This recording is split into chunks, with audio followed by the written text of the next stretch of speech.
The Russian Federation began attacking Ukraine's critical infrastructure facilities on October 10th. The last massive shelling was on November 23rd. Then, according to Ukrainian President Volodymyr Zelensky, 10 million people were left without electricity. However, already on November 27th, Prime Minister of Ukraine Denis Shmyhal announced that the operation of the energy system had been stabilized.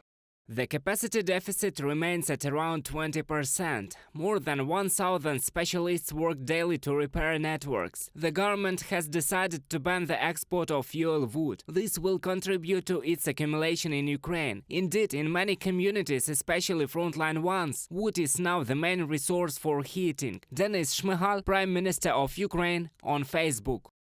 When the Russian military retreated to the left bank of the Dnipro River, they destroyed the entire energy system of Kherson. Power supply is gradually being restored in the liberated city. Power engineers have already connected 17% of household consumers to the grid.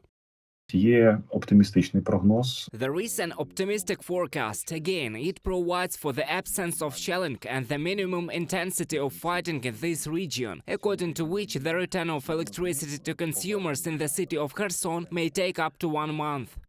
The EU energy system, which Ukraine joined back in March, is able to help Ukraine overcome the deficit, but this requires a special mechanism which is currently being developed. Україна синхронізувала свою енергосистему. Ukraine has synchronized its energy system with the EU, thereby increasing the stability to forced unloading or loading of the energy system. That is, our resistance to emergency situations has tripled. Of course, there are emergency assistance capabilities. There are opportunities to import electricity, but they are still limited at the level of 1 power unit. These are small capacities, but they are already helping us.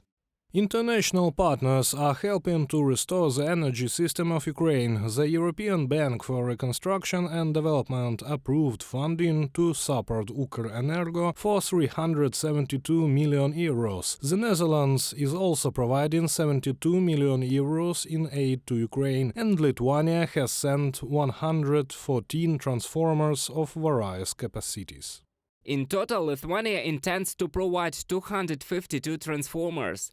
Lithuanian energy companies have already sent 3 million euros worth support for the reconstruction of energy sector of Ukraine, and 2 more million euros worth support is sent now.